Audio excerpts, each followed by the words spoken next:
इस कार्यक्रम में आज तृतीय दिवस में हमारे सभा मंडप में विराजमान सभी विद्वद्गण,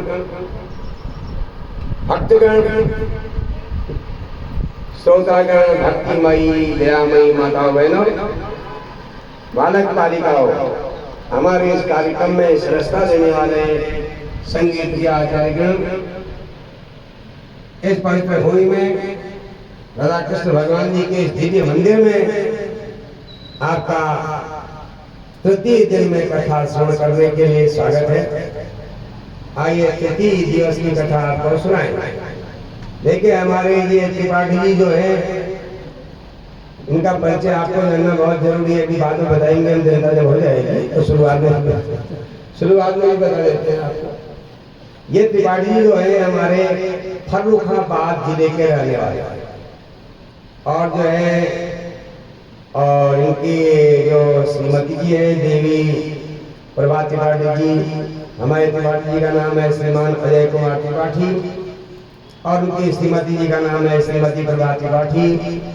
उनके दोनों पुत्र भी यहाँ उपस्थित हैं जो अपनी सेवा देते हैं। इधर उधर कहाँ बंगलौर आदि दूर दूर शहरों में सेवा देते हैं, लेकिन सौभाग्य से इस कार्य के लिए पधारे हुए राहुल त्रिपाठी और हिमांशु त्रिपाठी, उनकी पत्नियां, उनके अर्धांगिनियां, उनके बालक भी यहाँ, बच्चे भी आए हैं। हमारे अजय कुमार त्रिपाठी जी के मित्रगण जिनमें द्विवेदी जी विशेष है, जिनको आपने कल देखा था, अभी मौजूद है, सामने उपस्थित हैं, पूरे कार्यक्रम में रहेंगे। अन्य भी उनके बांधव लोग मित्रगण आ रहे हैं और जा रहे हैं, जिसको जैसा समय होता है। तो इसी क्रम में आप भी हमारे त्रिपाठी जी के यहाँ पर अतिथि हैं। इनके द्वारा ये कार्यक्रम हो रहा है और त्रिपाठी जी का परिवार आप सभी का इस देवभूमि में राधा कृष्ण मंदिर के सानिध्य में आपका अभिनंदन करते हैं, स्वागत करते हैं और आपको प्रत्येक यहाँ पधारने के लिए विनती करते हैं। आइए हम कथा आरंभ करते हैं। कल आपने श्रवण किया था भगवान की कथा में श्रीमद् भागवत की जो महिमा है उसका वर्णन आपने सुना।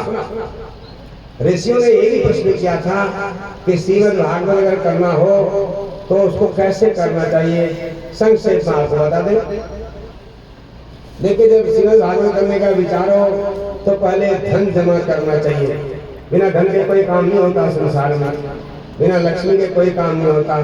तुम बिन यज्ञ हो गए व्रत न हो पाता, प्रार्थना में कहते कि नहीं करते, तुम भगवती की प्रार्थना करते हैं तो इसमें जो है उतना धन कम से कम जमा करना चाहिए जितना एक शादी में खर्च होता है, इतना धन जमा कर दो। उसके बाद जो कथा वक्ता है उनके मुहूर्त के बारे में बताया है। महीने तो बहुत सारे हैं।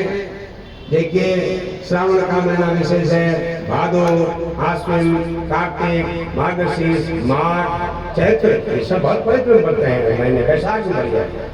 लेकिन इन महीनों के अलावा जब आपको योग्य पात्र मिले, योग्य वक्ता मिले पुराण का, उसी को हम मुहूर्त समझना चाहिए। पहले अपने मन से मुहूर्त तय नहीं करना चाहिए, परामर्श करके बात करनी चाहिए, तब इसमें सुविधा होती है दोनों तरफ से। और व्यास को ढूंढना चाहिए। व्यास कैसा हो ये भी बताया है।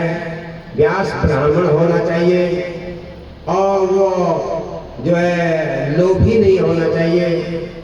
अपन जी एक श्लोक पढ़े और कह दे 1000 रुपया चढ़ा दो व्यास जी जो है बार बार पैसे की बात करते रहे तो उसमें फिर गड़बड़ हो जाता है, तो वो तो लोभ हो जाता है ना। अगर आप जिनकी बात सुन रहे हैं तो उनको तो निर्लोभ होना चाहिए।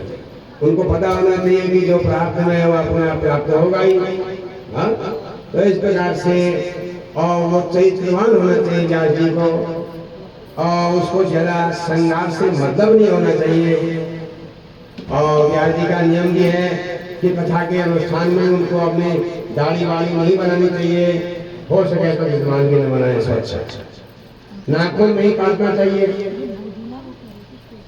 और खुद व्यास जी का श्रृंगार प्रिय हैं, हर समय सजावट का ही ध्यान देते हैं, दिखावा करते हैं, लोगों के बीच में नाटकबाजी करते हैं, बहुरूपिया बनते हैं, तो उनकी बात का कोई महत्व नहीं होता, वो पूजन के योग्य नहीं है।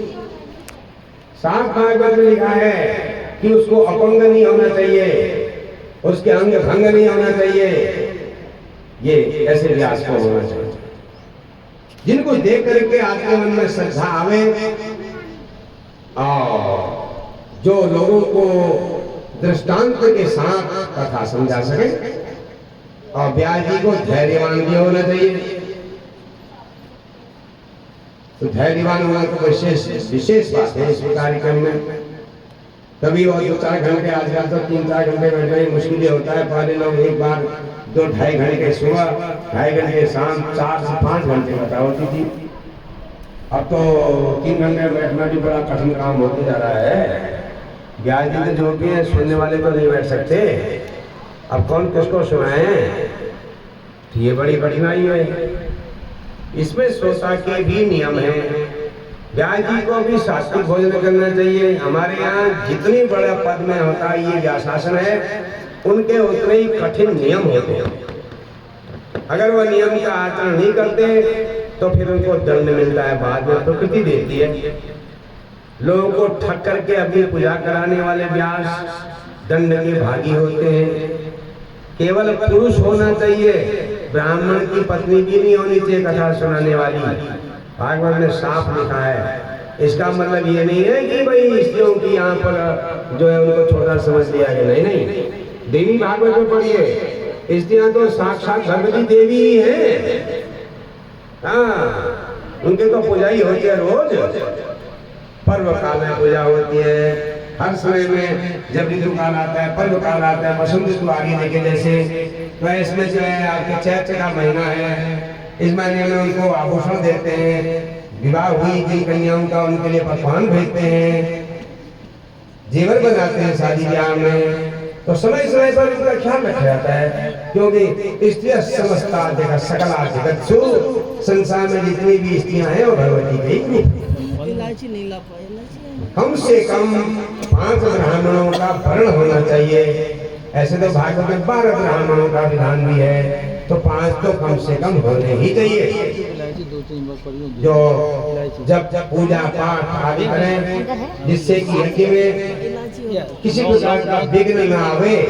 इसके लिए ब्राह्मण लोग भी नियम से रहें, यजमान को भी नियम से रहना चाहिए। अब रात में 12 बजे तक सोएंगे नहीं यजमान, तो सुबह उनको ठीक कथा के समय पर नींद आएगी, क्यों सही कह रहे हो। तो अब रात 12 बजे तक कीर्तन करते रहे, सुबह 5 बजे उठ गए, तो आपके 4-5 घंटे की नींद हुई, तो नींद तो कम से कम 6 घंटे जरूरी है, 6 से 8 घंटा जरूरी है। तो हम अनुष्ठान कर रहे हैं तो उसमें हर चीज का नियम होना चाहिए, पंडितों के लिए भी, यजमान के लिए भी, श्रोताओं के लिए। तो जहाँ से जो श्रोता लोग आवाज सुनते हैं या जहाँ से मंडप दिखता है, वहीं से लोगों को प्रणाम करते हुए कथा मंडप में बैठना चाहिए। प्रणाम करने का मतलब ये है, समर्पण भाव है। वास्तव में हम कुछ जानने के लिए इच्छुक हैं, जिज्ञासु हैं, ये दिखाने के लिए हमको प्रणाम करना चाहिए, सरलता लगना चाहिए। और फिर यज्ञादि होता है, और रोज व्यास पूजा, पुस्तक पूजा तो होती ही है, और अंतिम दिन में यज्ञ के बाद फिर व्यास जी का और श्रीमद् भागवत पुराण जी का भी पूजन करना चाहिए। जो अपनी सामर्थ्य है उसके अनुसार भगवान को अर्पित करना चाहिए। ऐसा करने से श्रीमद् भागवत यज्ञ का संपूर्ण फल प्राप्त होता है। तो आइए श्रीमद् भागवत का आरंभ करें। ओम नमो भगवते वासुदेवाय।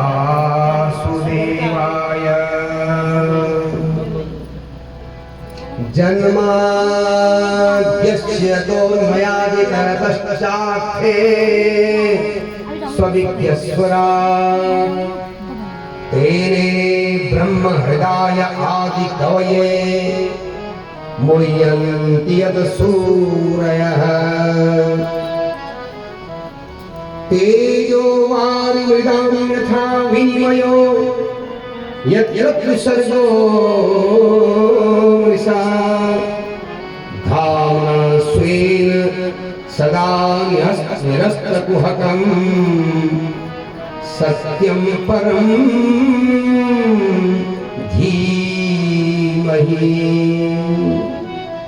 धर्म प्रोचित कैकगोत्र परमो निर्मत्सराणां सतां वेद्यं वास्तवमग्रवस्तु स्वदं तापत्रयोन्मूलनम्।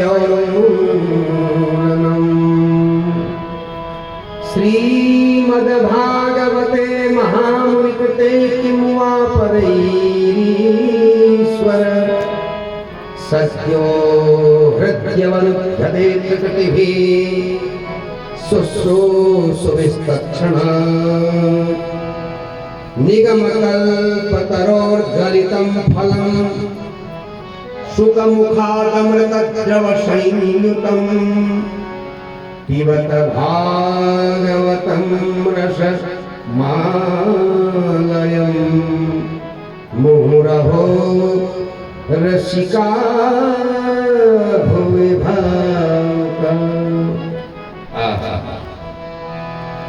देखो श्रीमद् भागवत जो महापुराण है, इसका पहला जो हमारा मंगलाचरण का श्लोक है, ये जो है बिल्कुल वेद के अर्थ को प्रमाणित करता है।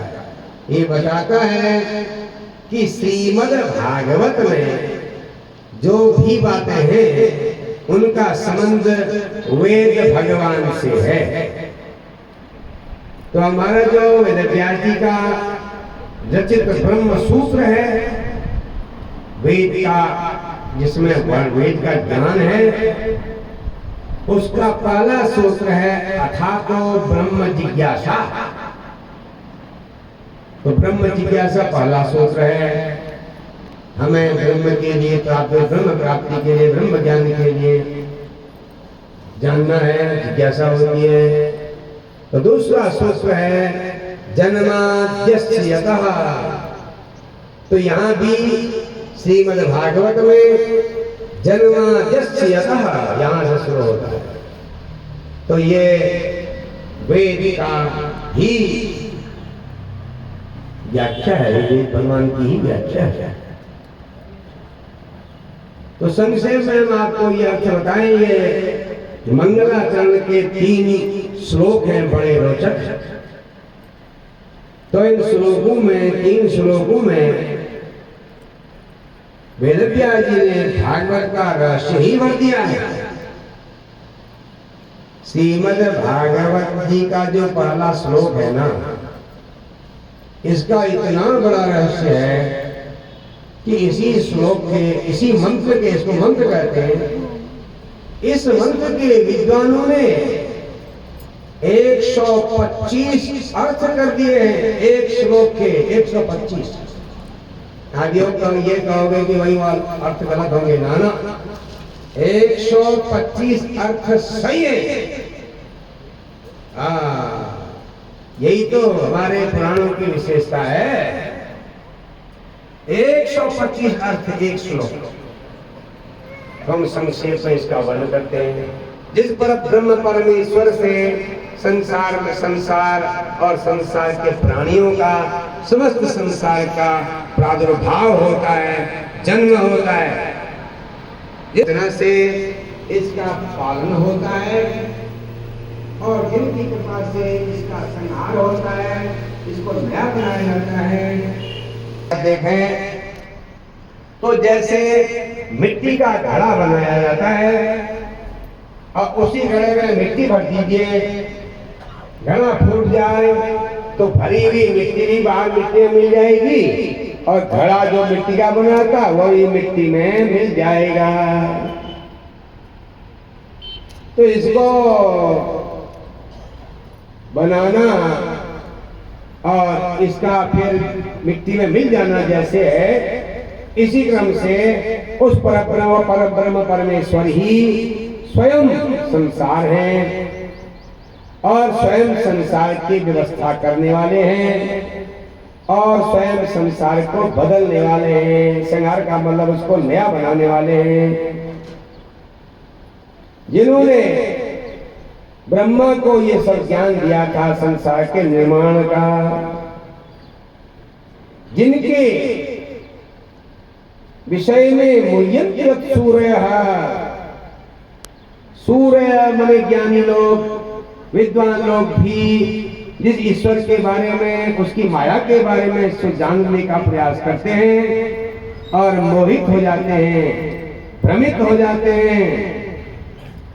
तेजो वारिणाम यथा विनिमय, जैसे जल में थल का आभास हो जाता है, जब उसमें आपस में विनिमय होता है, जल में थल का और थल में जल का आभास होने लगता है, इसी प्रकार से ये भगवान की जो सृष्टि है, त्रिसर्गः सत्व रम रज रूपी जो सृष्टि है, अमृसा जो सत्य प्रतीत होती है, उस भगवान की कृपा से, भगवान की माया से, धामना स्वेन सदा न्यस्त कुहकम, जिस परमेश्वर ने अपने तेज से, अपने परम तेज से निरस्त कुहकम, अज्ञान रूपी अंधकार को नष्ट कर देते हैं, जो या संसार के अंधकार को नष्ट कर देते हैं, ऐसे सत्यम परम धीमहि, हम परम सत्य का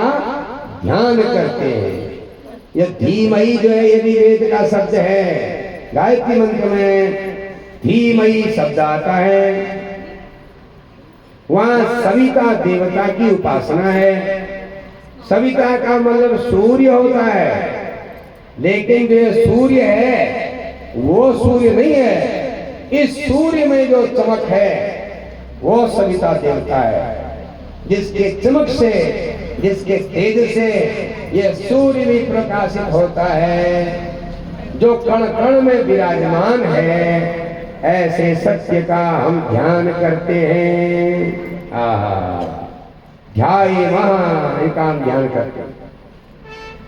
अब बता रहे हैं, बड़ा रोचक विषय, थोड़ा आपको अटपटा लग रहा होगा, जरा मन लगा के सुनने का प्रयास करेंगे तो अच्छा लगेगा, समझ में आएगा।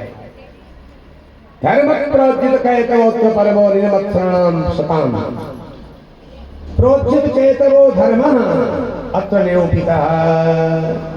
श्रीमद् भागवत में कपट रहित, प्रोचित कहते का मतलब कपट रहित धर्म को बताया गया है। किनके समझ में आता है वो धर्म? निर्मत्सराणाम सताम, जो निर्मत्सर है, जिनके अंदर कोई ईर्ष्या नहीं है, ऐसे जो महान तपस्वी संत लोग हैं, उनका धर्म यहाँ बताया गया है।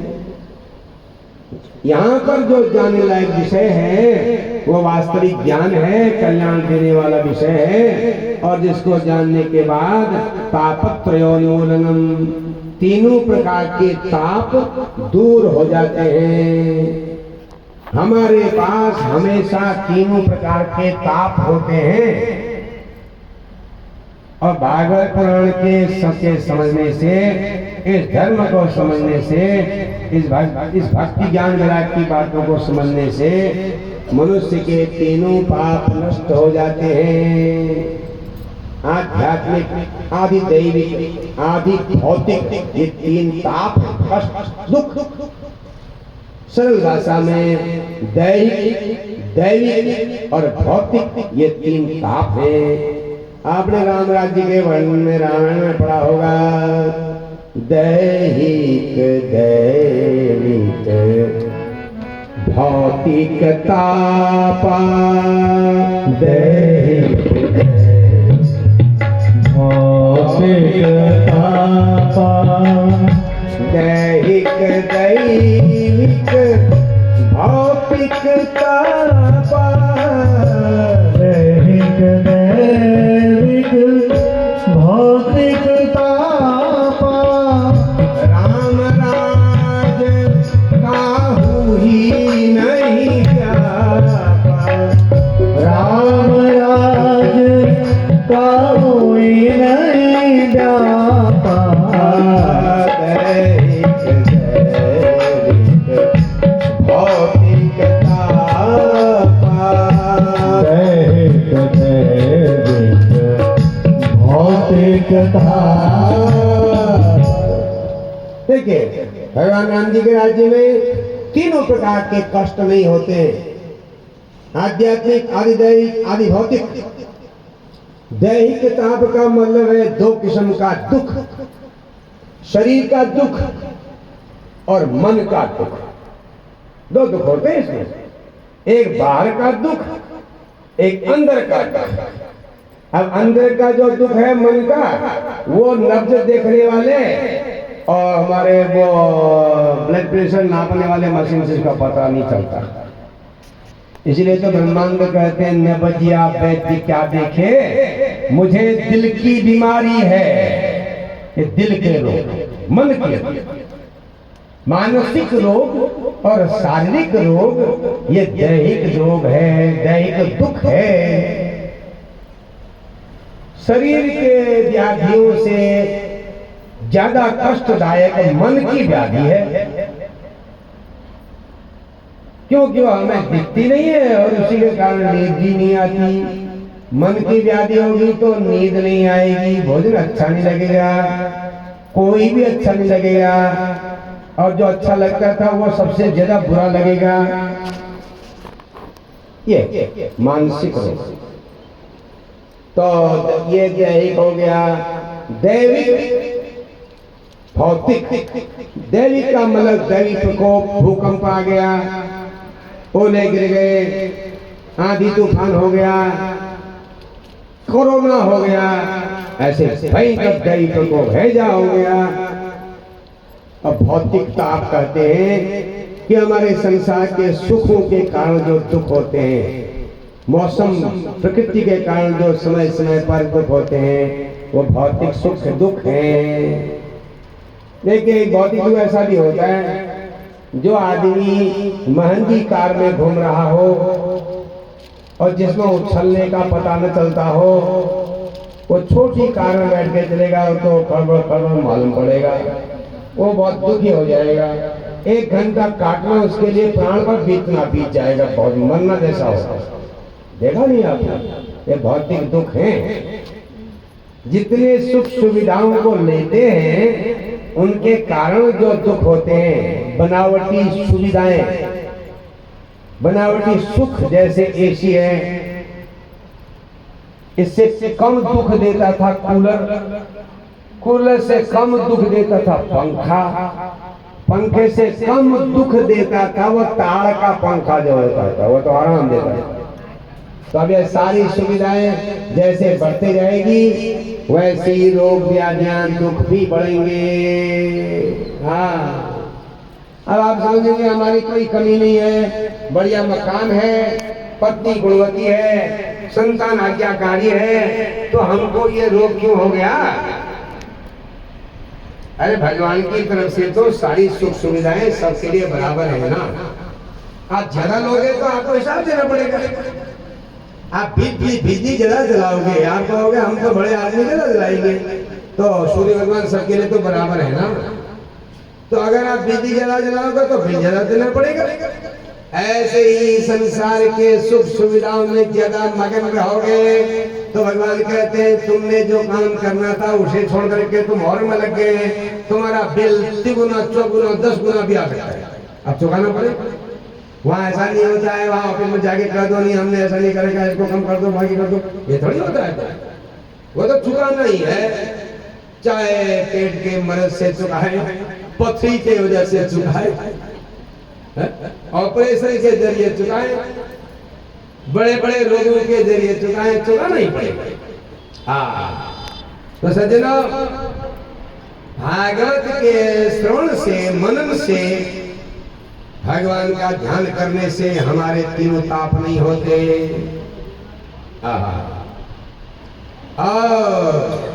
और तो क्या, श्रीमद् भागवते महामुनिकृते किम वा परैरीश्वर, अन्य देवताओं की अब जरूरत ही क्या है?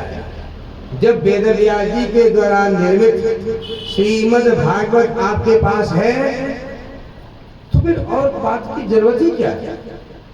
इसको सुनने से तो भगवान हृदय में अवरुद्ध हो जाता है, हृदय में बंध जाता है, उनको बात देता है भगवान की भक्ति, भागवत की भक्ति। अगला बता रहे निगम कल्प तरोर ललितम फलम, निगमो वेदः वेद रूपी वृक्ष से, वेद रूपी कल वृक्ष से ये पका हुआ फल गलिता जो गिर गया है वो है श्रीमद् भागवत। और गिर के नीचे नहीं गिरा, इसको भगवान ने पकड़ लिया।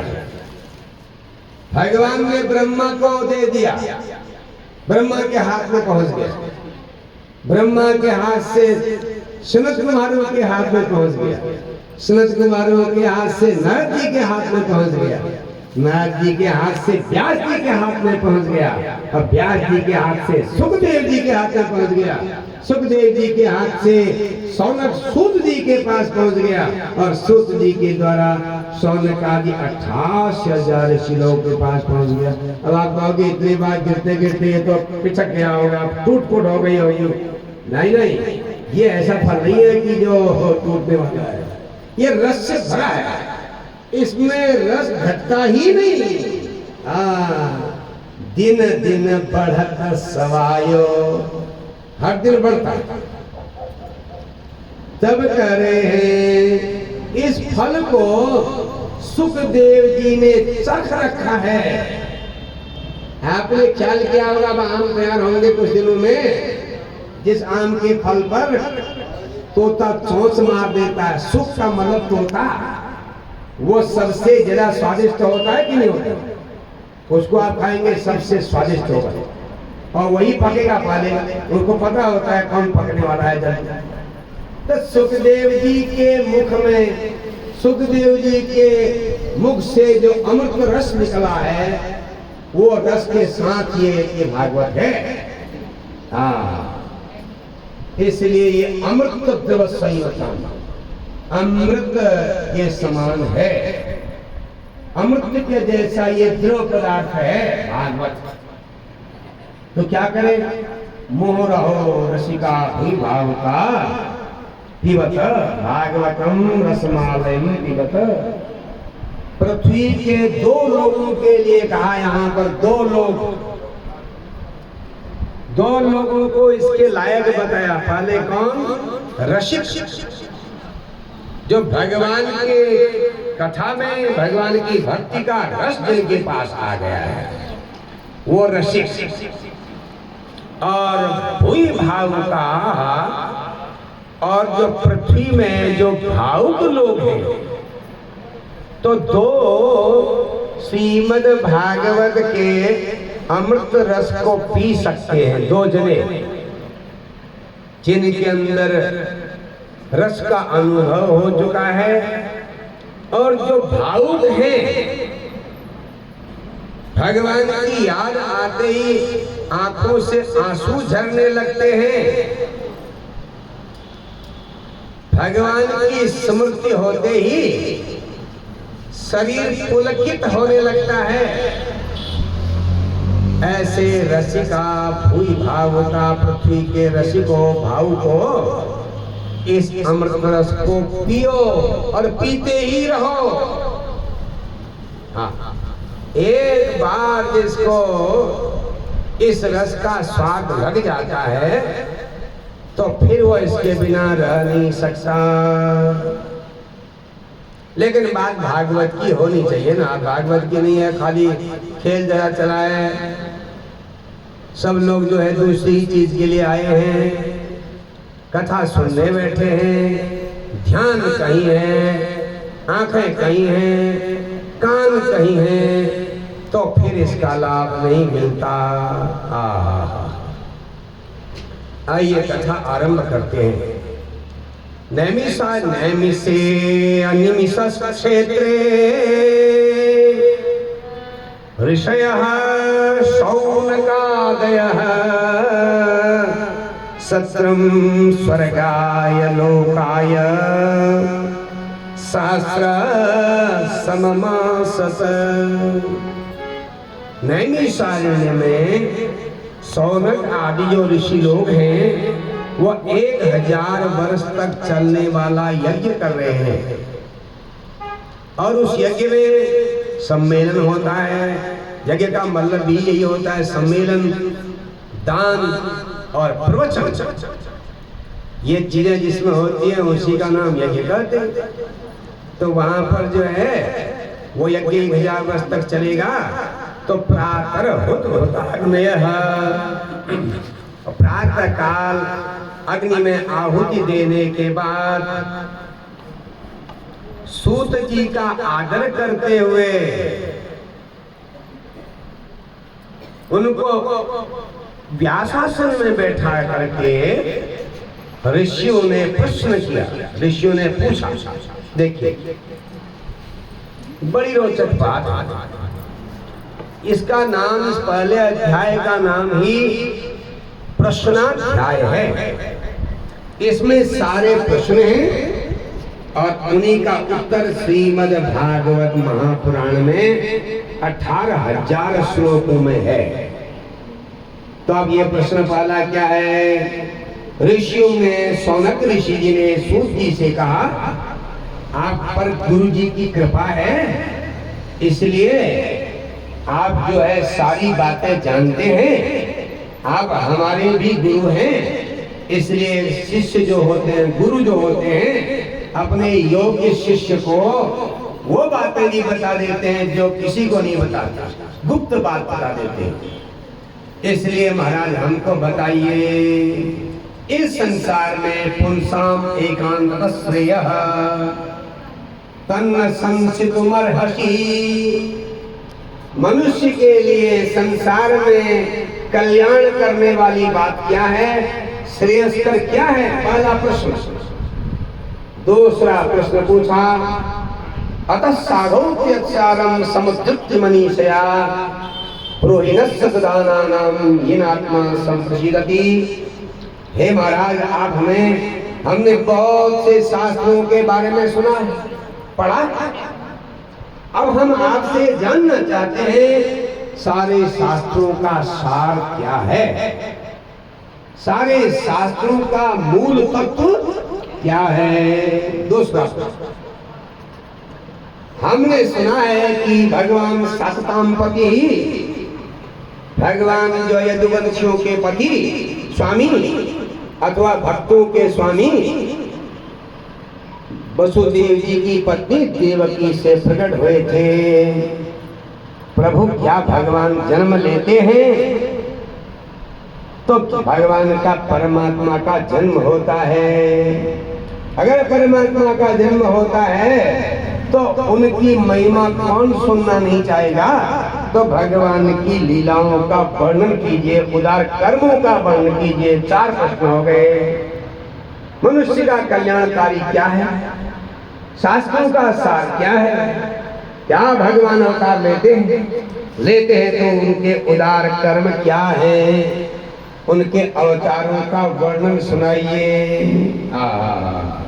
देखो, अथाख्या ही हरे धीमन अवतार कथा सुधा लीला विदत स्वैर ईश्वर स्वात्ममाया।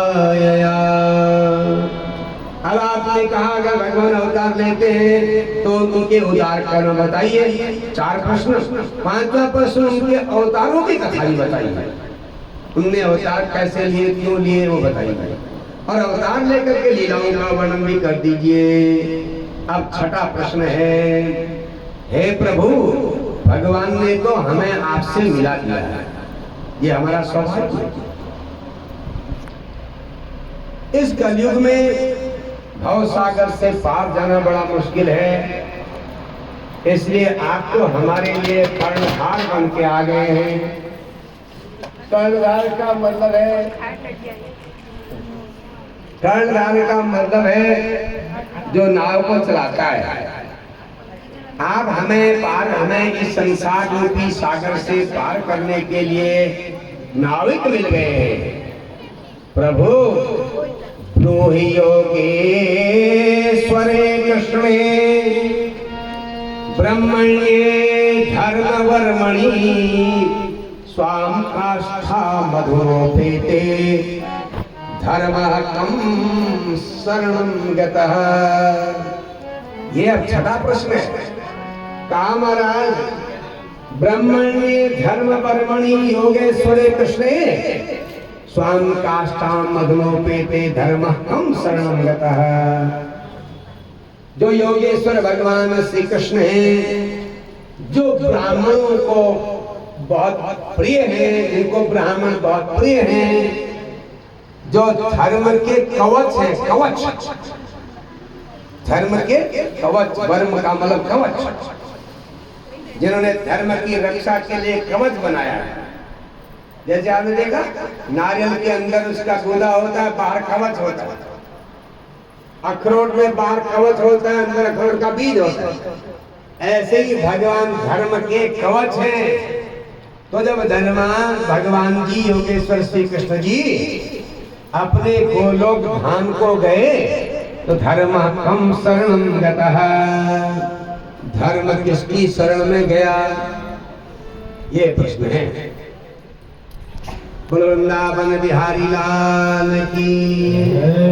व्यास जी ने जब ये व्यास जी कहते हैं, जब शौनकादि ऋषि लोगों ने सूत जी से ये रोचक प्रश्न किए तो सूत जी भी मंगलाचरण करने लगे। अभी भागवत के आपने जो 3 श्लोक मंगलाचरण के सुने थे वो व्यास जी के थे। अब सूत जी मंगलाचरण करते हैं। यम प्रव्रजन्तमनुपेतमपेत कृत्यम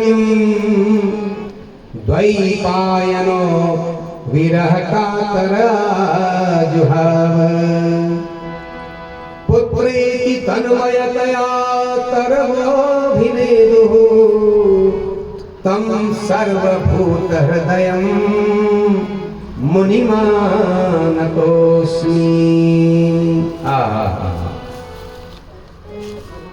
यहाँ पर उन्होंने सुखदेव जी की स्तुति की, सुखदेव जी की विनती की। कैसे हैं सुखदेव जी? देखो जब सुखदेव जी पैदा हुए ना, और पैदा होते ही भाग गए घर से, और पीछे से उनके पिताजी दौड़ने लगे बेटे को पकड़ने के लिए। तो जब पकड़ने के लिए दौड़ पड़े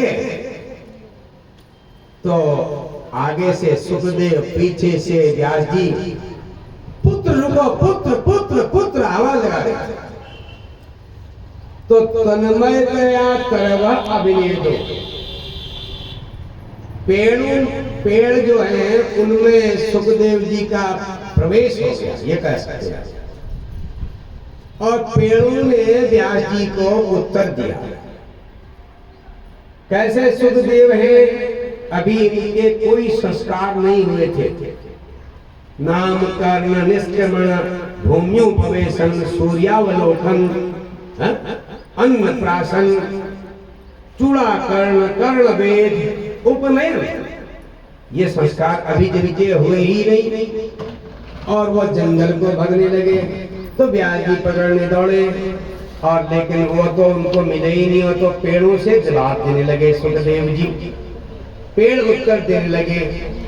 तो इसका मतलब जो है सुखदेव क्या है? वो ज्ञान है, सबके अंदर विराजमान रहते हैं। उसको पकड़ने वाले कौन है? वेद व्यास जी। जब वेद का ज्ञान होगा तभी ज्ञान को पकड़ पाएंगे। ऐसे सुखदेव जी को मैं प्रणाम करता हूँ।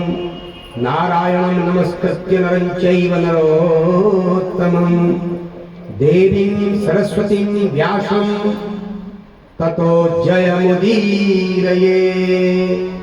कथा सुनने से पहले नारायण को प्रणाम करना चाहिए। नर को, देवी भगवती सरस्वती को, वेदव्यास जी को प्रणाम करके ततो जय मुदीरये, तब जयकार होना चाहिए, तब कथा आरंभ होनी चाहिए। बोलो वृंदावन बिहारी लाल की। अब ऋषियों ने प्रश्न पूछे थे। पहला प्रश्न था मनुष्य के लिए श्रेयस्कर क्या है? अब सूत जी इसी का उत्तर दे रहे हैं। उन्होंने कहा आपका प्रश्न अति उत्तम है, संसार के उपकार के लिए है। देखो भाई,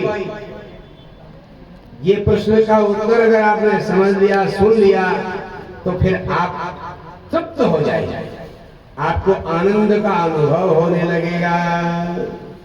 तो उत्तर दिया उन्होंने एक श्लोक में, सवै पुंसाम परो धर्मो यतो भक्ति अधोक्षजे अहैतुक्य प्रतिहता ययात्मा संप्रसीदति।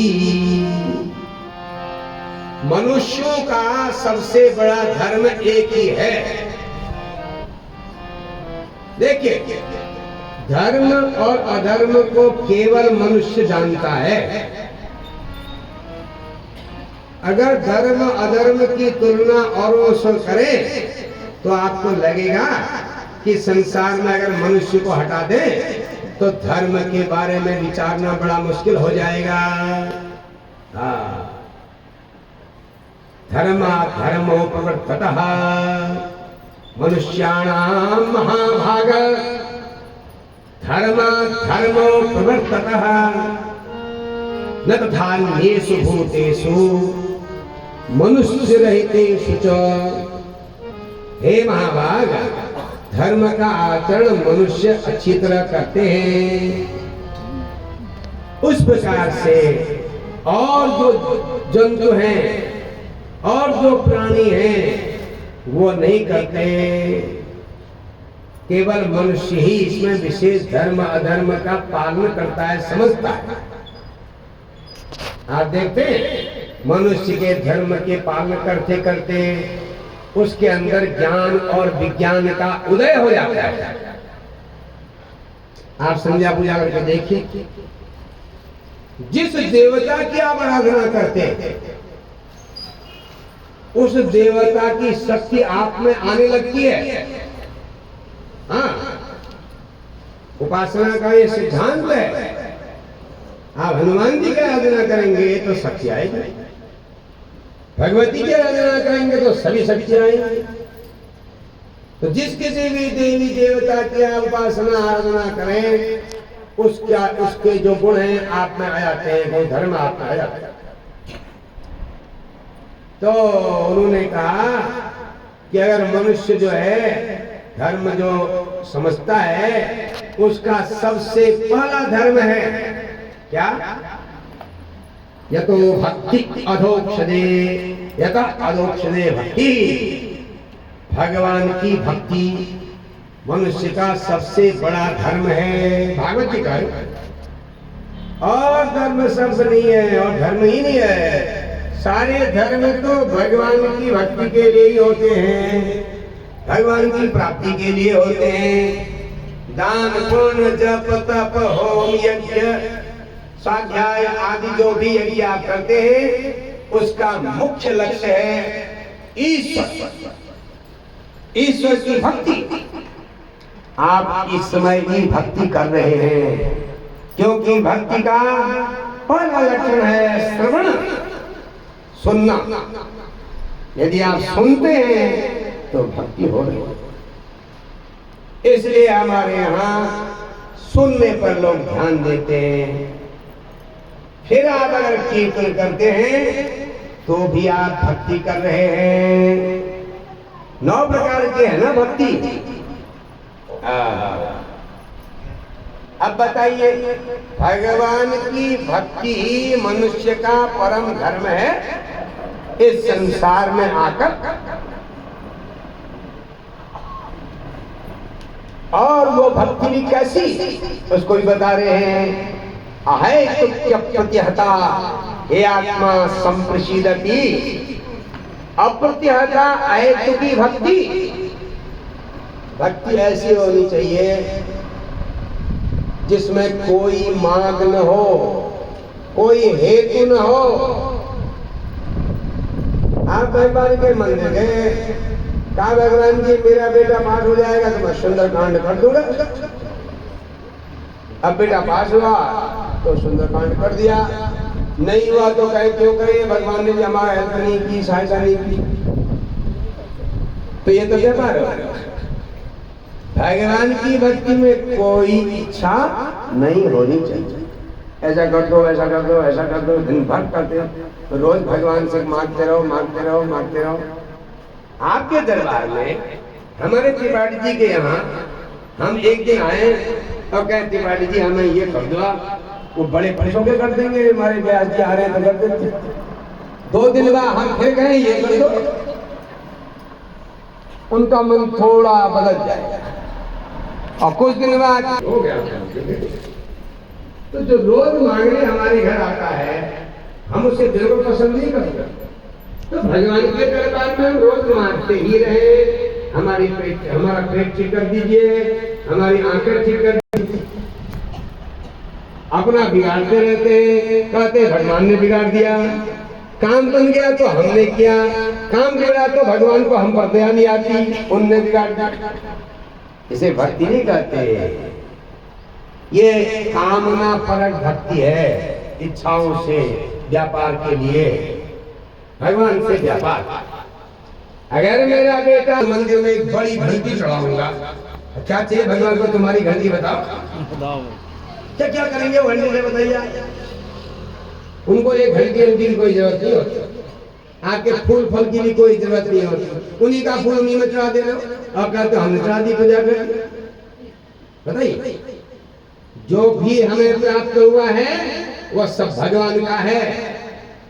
अगर भगवान ने जीवन नहीं दिया होता तो आप क्या कर लेते? बताइए, आपको कुछ, आपका अस्तित्व ही नहीं है। आपके अंदर जिसे भगवान कहते हैं, जो चेतना है, अगर वह निकल जाए तो फिर आपका कोई मतलब ही नहीं। अब कहते हो हम करते हो, ये ज्ञान है। इसलिए भगवान की भक्ति में कोई मांग नहीं होनी चाहिए, पहली बात। दूसरी बात यह है अप्रतिहता, बराबर होनी चाहिए भक्ति। क्रमशः रोज, अब जो है ना, ये होली के दिन है, इनमें पूर्णिमा का व्रत नहीं करते हैं होली के दिन, और रक्षाबंधन के दिन भी नहीं करते। अब कोई तो की बात है, पूर्णिमासी हो जाती है और उन्होंने ऐसा चला दिया कि होली को होती ही नहीं। अब होली को जो आलू खाने हैं ना, पकौड़ियाँ खानी है, बताइए। रक्षाबंधन के साथ दिन सुबह सुबह हलवा पूरी बना करके उड़ा लेते हैं, आज नहीं होता। बताइए, तो भगवान की भक्ति भी लगातार बराबर चलनी चाहिए। ऐसा नहीं है कि आज कर दिया हमने, अब अजमाने बात करेंगे हम। भगवान ने आपको हवा रोज दे रखी है कि नहीं? बताइए। पानी रोज मिल रहा है कि नहीं? हवा मिल रही है, पानी मिल रहा है, सूर्य भगवान की किरणें मिल रही हैं, सारी सुविधाएं मिल रही हैं। तो फिर भजन भी उसी हिसाब से होना चाहिए। शास्त्र कहता है गृहस्थ में, गृहस्थी को 60 वर्ष तक 2 ही बार भोजन करना चाहिए, 2 बार।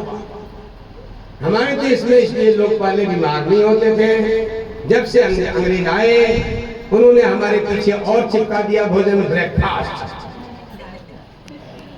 नाश्ता। नाश्ता लो पहले सुबह सुबह, नाश।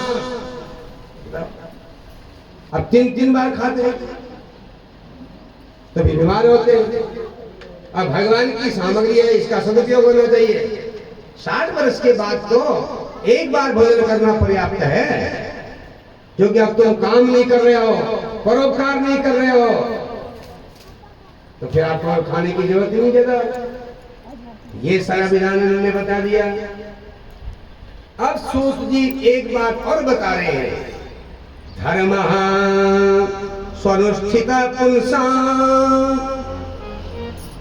विश्वक्सेन कथा सुयः नोत्पादयेत् यतिरतिम्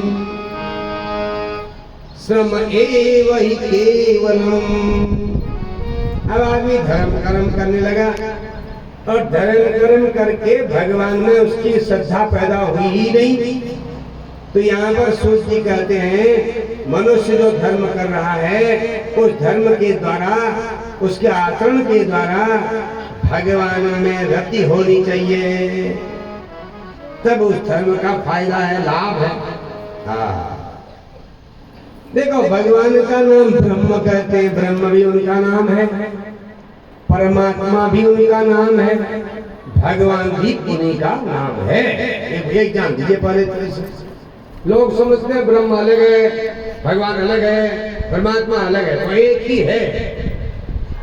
ब्रह्मे की, परमात्मे की, भगवान की सत्यते, उस ईश्वर जिसकी भक्ति की हम बात कर रहे हैं, उसका नाम ब्रह्म, परमात्मा, भगवान कहा जाता है।